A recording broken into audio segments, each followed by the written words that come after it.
Every good series has the classic rivalry trope between the protagonist and somebody. Are they enemies, friends, somehow both at the same time? Yeah, we're not quite sure either most of the time. Let's figure it out by looking at the ultimate rivalries in anime.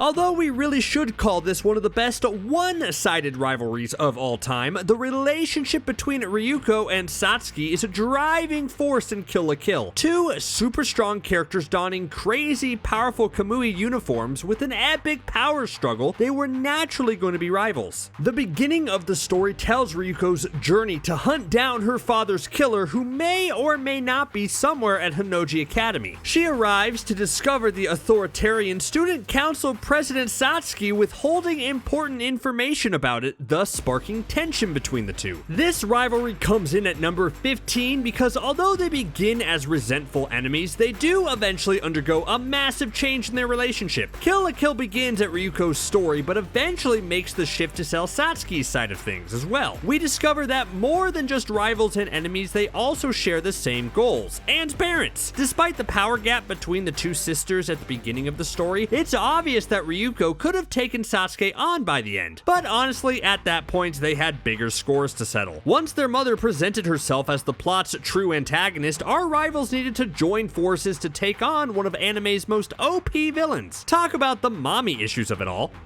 While many of these pairs go through some kind of enemies to friends story arc, Sanji and Zoro simply don't get along. Here are two characters extremely strong in their own way who spend a significant amount of time training and traveling with the same crew. While this seems like the setup for a great friendship or rivalry, Zoro and Sanji have all the respect for one another, however simultaneously cannot stand each other. This is super fun to see play out on screen, but there's probably no hope that Sanji and Zoro will start getting along anytime soon. That being said, their relationship does motivate them to get tougher and more powerful, which we feel like qualifies them as rivals. Many people may see this as a no contest battle because Zoro has the upper hand in fighting skills and strength, but it can be argued that Sanji's opposite style, that focuses on speed and outmaneuvering his opponents, put them on equal footing.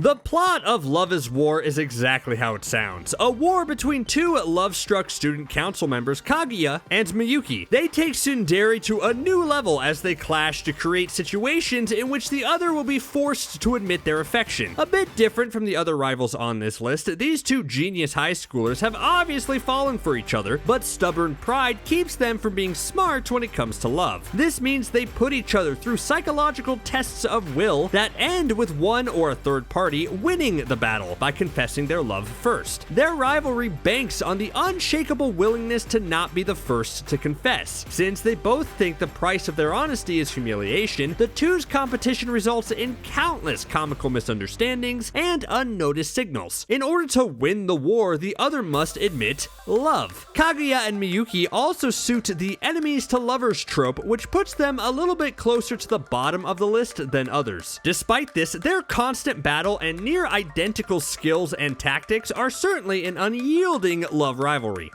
It's inevitable when two highly skilled samurai of equal prowess meet and fail to kill one another. Such is the beginning of the rivalry between Samurai Champloo's Mugen and Jin. Coupled with their different combat styles and appearances, their violent clash in the pilot episode and inability to get a hit on the other demonstrates their contest as one of the most visually stunning in anime. Not only do their fighting styles differ, but their personalities also are at constant odds. As they journey with the naive Fu across Edo, Japan, Mugen's headstrong and vulgar nature contrasts with Jin's calm and quiet demeanor. Their promise to fight each other after fulfilling Fu's wish keeps their swords at bay, but not the stream of insults and arguments. The series' rivalry culminates in the last episode's final fight, as the two battle-worn samurai stagger up to fight each other. In true poetic fashion, their swords break upon the others and they fall into a heap, ending their battle and cementing their friendship. It's a beautiful ending to a rivalry if I've ever heard of one.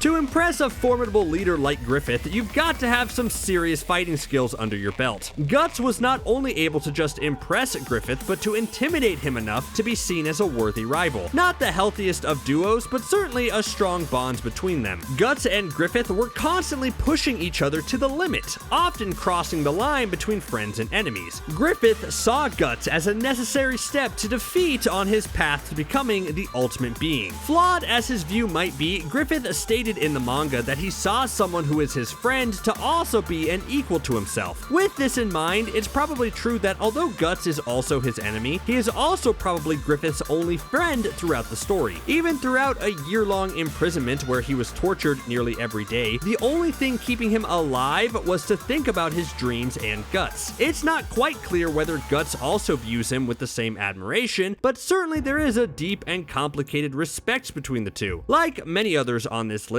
Guts and Griffith have opposite personalities. I wouldn't say love, but a deep and complicated respect for one another. Guts is more of a headstrong and honest type, while Griffith is emotionally complicated and hard to deal with. It wasn't so much the two were attracted to each other's personalities, but that they had to acknowledge each other's strength. By the end, the relationship was probably closer to brothers than anything else because of the bond they shared.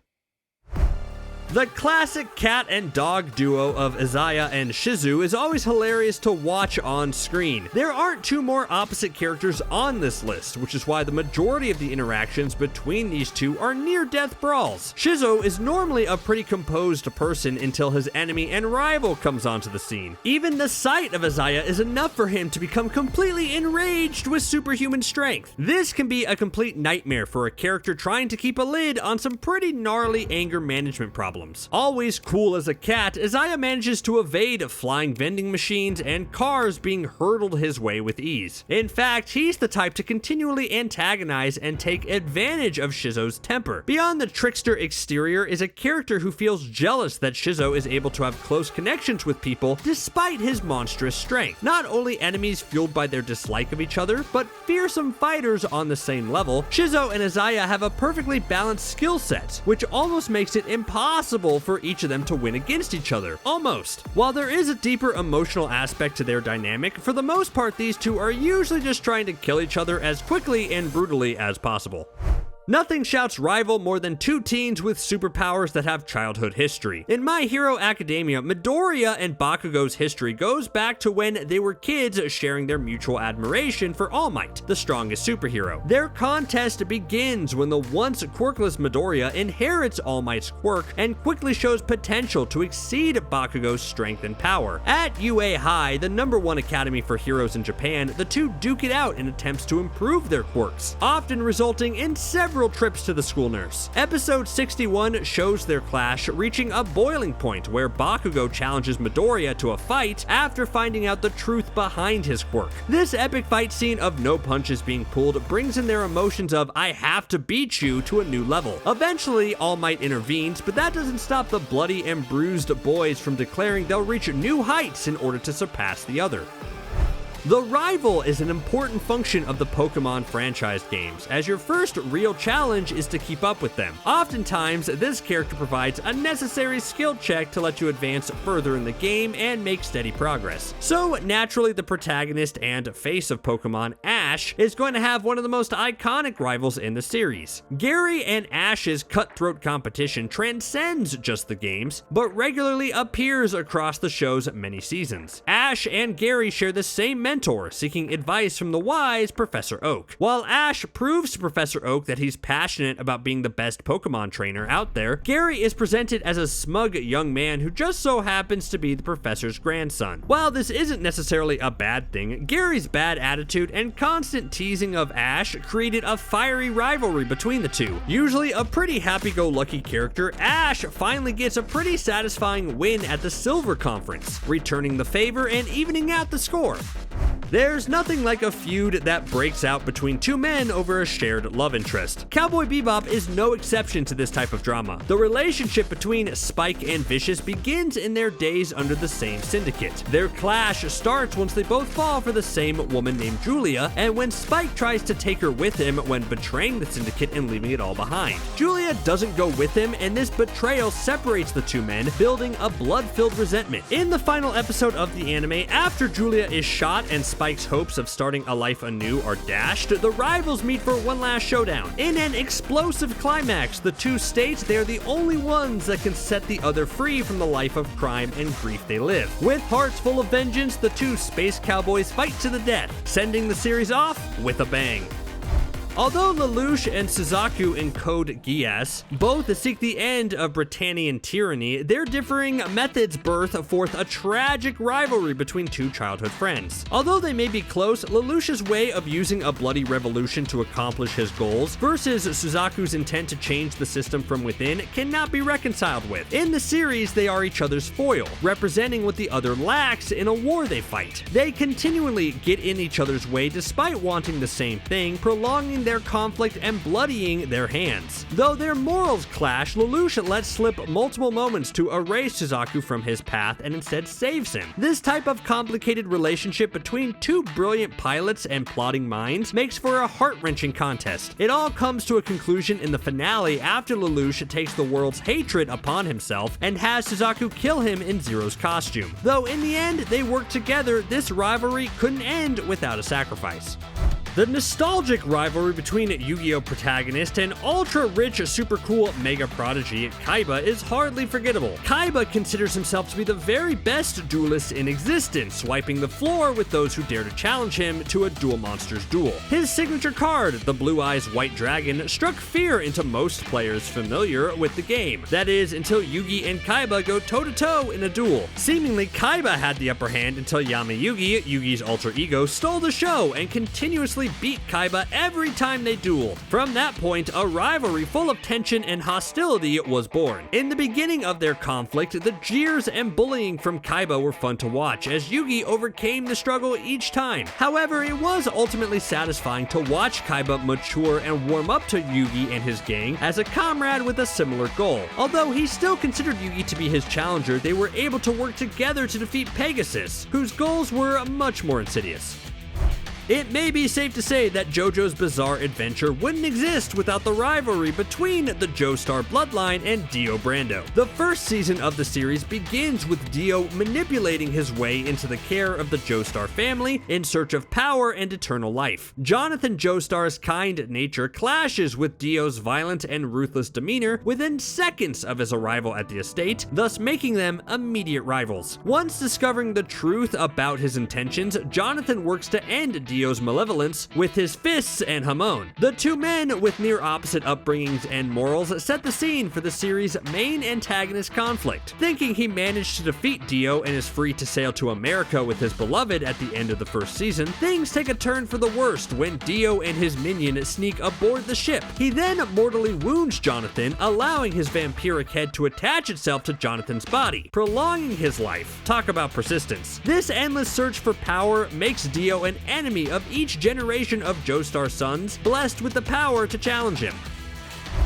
Truly one of the most timeless rivalries in anime, no one can take the crown from Goku and Vegeta. With almost opposite personalities, the arrogant and distant Vegeta obsesses over beating Goku, who is essentially a puppy in Saiyan form. Of course, the fight has usually been on Goku's terms, with a frustrated Vegeta following closely behind him at all times. Despite never fully surpassing him, this extreme focus did spawn a rivalry that didn't end there. Goten and Trunks inherit their father's rivalry, sparring with one another to improve their fighting skills. While on the surface it may seem like Goku wins out, he definitely gets points for becoming a mature and considerate father, while Goku stays pretty much the same. In terms of emotional development, we might have to give this one to Vegeta. That being said, their relationship certainly balances one another out and keeps them both striving for new heights. Without the dynamic that Goku and Vegeta have, it's hard to say that either of them would have seen so much growth in their abilities throughout the series.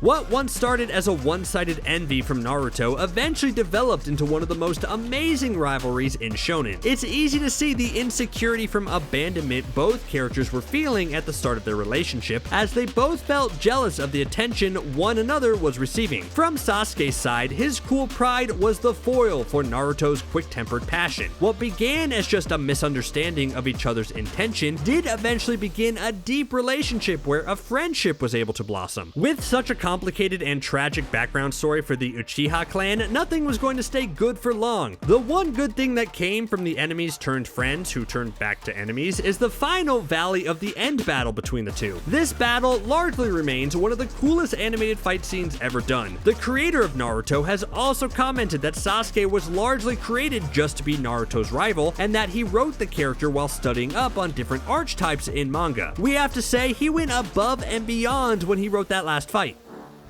A charismatic villain, but a villain nonetheless, Light Yagami almost manages to be a sympathetic character at times. His calculated genius makes him an absolute menace to those around him, especially fan-favorite eccentric L. This pair is the quintessential representation of rivals in this genre. If you Google the definition of a rival, without a doubt, L and Light would pop up in your results. Death Note is basically one big game of cat and mouse, and for the majority of the series, L is the only one able to keep up with Light's terrifying IQ. Ultimately, the unhinged Light's god complex leads to his own demise, but not before he defeats L in one of the top 10 most shocking anime deaths probably ever. In return, the death of his rival was the start of Light's decline, ultimately leaving him an empty shell of his former self, as L's legacy pushed more than ever to back Light into a corner. These two take the top of the list, as somehow they managed to have a rivalry so strong it persists even after L isn't in the picture anymore. Death Note's entire story hinges on this specific relationship and is a nail-biter until the end, creating one of the most memorable rivalries, not just in anime but of all time. Is there a classic anime rivalry that we missed? Let us know who you feel deserves to be on this list by commenting on your favorite anime rivalry in the comments below. Otherwise, follow CBR to stay up to date on anime content. Thanks for watching!